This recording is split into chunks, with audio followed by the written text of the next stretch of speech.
Natasha, and thank you so much for joining me today. Well, today we are going to use up all of our beautiful die cutting scraps that we often throw away because they are the leftover parts of our die cutting. Now, I'm sure you watched the video where I created this card, and this is using the Curvy Leaves dies from Pinkfresh Studios, and this one here is what was left. So I just cut out a whole lot of different things. I wasn't thinking about placement or anything like that, so it's not about placement, it's just the scraps. This one here is the Leafy Dies 1 from Pink and Main, and then these are some scraps that I did from other card making. I've just been putting these aside for the last few times I've cut out any leaves and things, and these are probably two of my all-time favorite dies. These are my favorite leafy, foliagey, type of dies. So if you have these, I do want to give you a couple of quick tips about how we can actually turn these into cards, and they look stunning. Now, first of all, if you want to tack them down, I use the mono removable adhesive. You could also use something like pixie spray if you wanted to. This one just has lots of little, it gets quite fine in between the leaves, and so I find it quite useful just to put a couple of little pieces, but you don't have to. Then I'm going to just pop this down, and what I do is I just pick the best spot. We don't have to use the entire background that we create. So first of all, you can just use them basically like a stencil. I have some Twisted Citron and some Mowed Lawn Distress Oxide inks, and I'm just putting some ink through these. Now, you might think, the placement of my leaves isn't quite right. By all means, use one of the leaves and shift it around and, use it literally as a stencil. However, sometimes it can be quite freeing to just go with the design that is there. And then this here is, not perfect, but look how beautiful that looks, even just as the scraps that we used. But I want to show you another few options. So this one here, again, it's not all even, but I kind of pick the best place.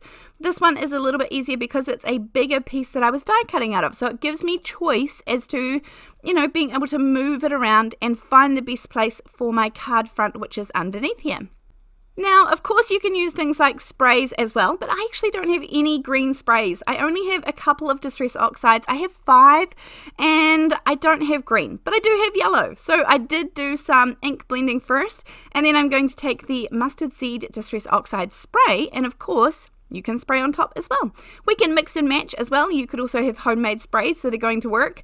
And then you can pull this up. Now remember, not only can we use what's underneath, but actually we can die cut out of here now too. So don't forget those options. You can actually color your negatives, and then sometimes it can be easier to cut a frame and hold it over your piece just to sort of get an idea of what it would look like if we cut it down. Now, here are some of the pieces that were left over from a previous project, and I have had to cut pieces off these because, they were hanging off the edge of the project. So I put all of those aside as well. Now, granted, they wouldn't be fabulous for using in a card just like this, but I can specifically have them coming off the edge, and that way we can kind of hide that. And now this is my plan here. I don't have green sprays, but if I add blue and yellow together, it's going to be greenish, right? That was my theory, and so that's what I'm going with. Now again, not only here do we have the negative that we've created using these scraps from my die cutting, but we also have the leaves that we've coloured ourselves too. So just remember, all of our scraps can actually be used. This one here is gorgeous. Again, it's got the corner chunk cut out of it, but that was just because it was a scrap piece that I was die cutting from.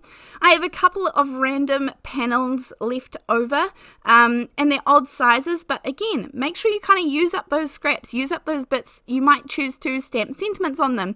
You might choose to do further die cutting from them. I am going to use them as a 3-for-1 deal. So I've got the panel underneath, then I have my die cutting, and then I take the second panel and lay it down on top of all of that wet ink so that I can get a good transfer.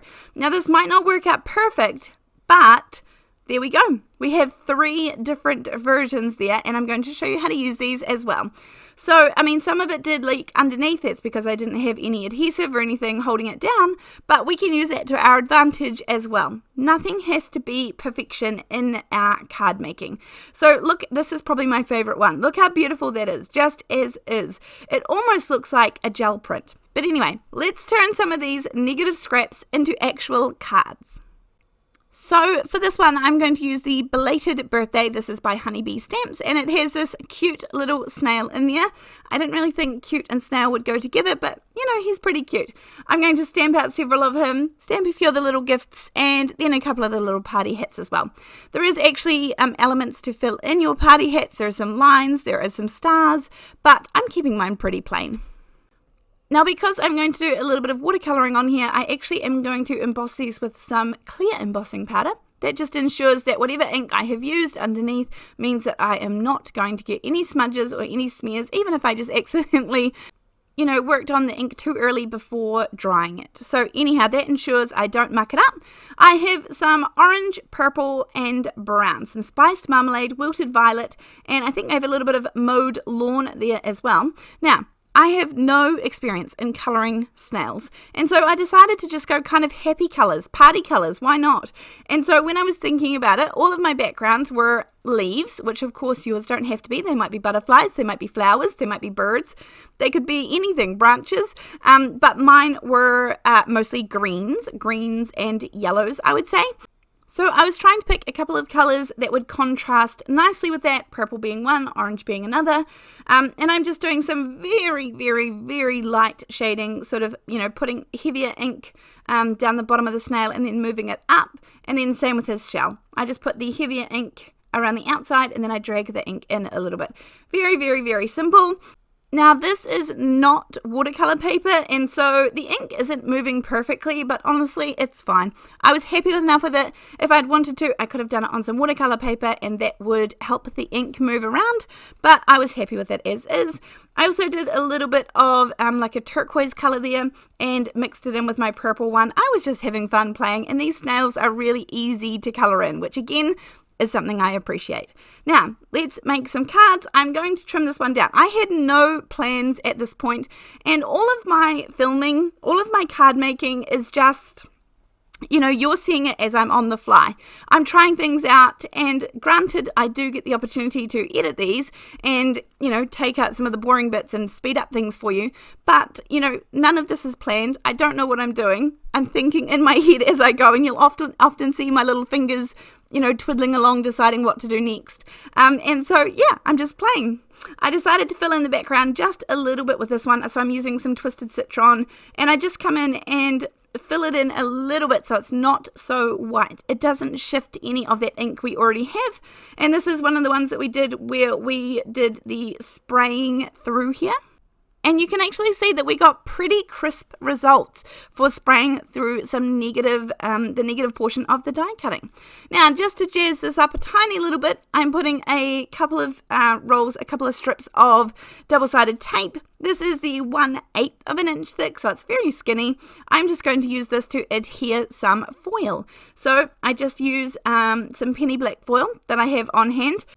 There are so many ways to adhere foil, even if you haven't gone down the hot foiling route. That is not something that I have chosen. I don't have the space for laminators and all those wonderful tools and things.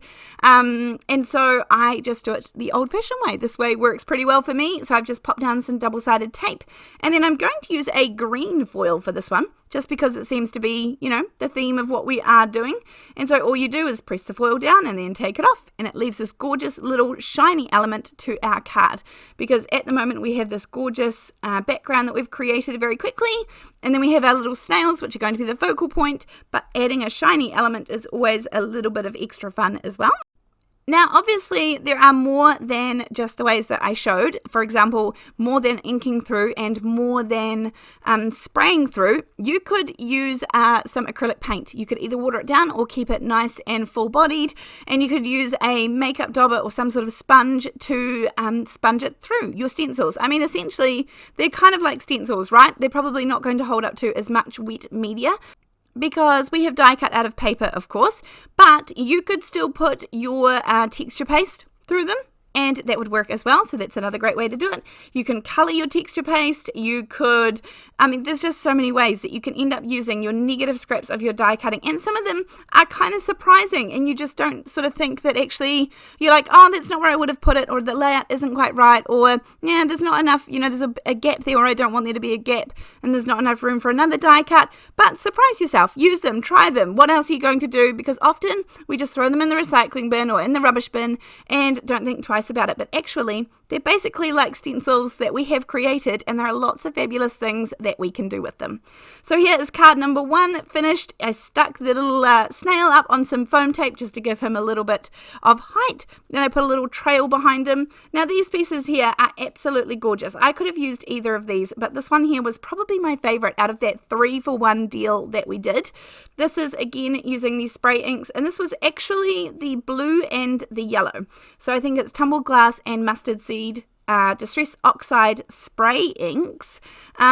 But of course, any inks, any sprays are going to go through these. You could use some gorgeous mica sprays or something if you have them. That would look fabulous too. I am taking some Mode Lawn Distress Oxide ink, again, one of the greens, and I'm just creating a little border there instead of doing the foil element like I did in the last one. And then this one is also going to go sort of along the card horizontally as well. I don't know really why I ended up with 2 cards like this, but it's nice to do something different as well. I'm popping this straight down onto a 4 1/4 by 5.5 inch card base. And I did die cut out all of those little snails and presents and things that we used, that we created before. So I thought for this one, I would actually include all 3 little snails. I couldn't resist. I didn't plan this at all, but that's okay. And so I'm going to go purple, orange, purple, and their little shells stand out really nice against that beautiful background that we have created. I have a couple of little party hats and a present or 2 left as well, and so we can use that. In fact, in this stamp set, there's actually there's the party hat and then the little like string that holds the hat on under his chin. I thought that would be pretty cute to stamp out next time as well. So a cute little set, and it actually has a lot of sentiments. There's about 8 or 9 sentiments in here as well that are perfect, and I used one on the previous card, and then I'm going to use another one on this one. And I just eyeball the snails. I don't think they're perfectly spaced, but pretty good. And then I'm going to pop a little party hat on the 2 outside ones and a little present for the inside one. I think that is just a really cute, sweet card. Happy belated birthday, because, sometimes we just miss them, and that's okay. We are all out there doing it the best in this world. This world is a big old crazy world, and so we are all just trying. And sometimes this is just how it happens. So it is good to have a few of these, and I was laughing every time I laugh when someone picks these out of my stash, and I have a little giggle to myself thinking, yeah, me too. So it's nice that other people can enjoy these cards, and they definitely get chosen a lot by my family. So thank you so much for joining me today. I hope you rethink all of your scraps and your leftover die cutting pieces, because these are a couple of fabulous cards made with things that I'm sure you have in your stash. So make sure you subscribe to my channel, because I want to see you next time. So see you then. Bye.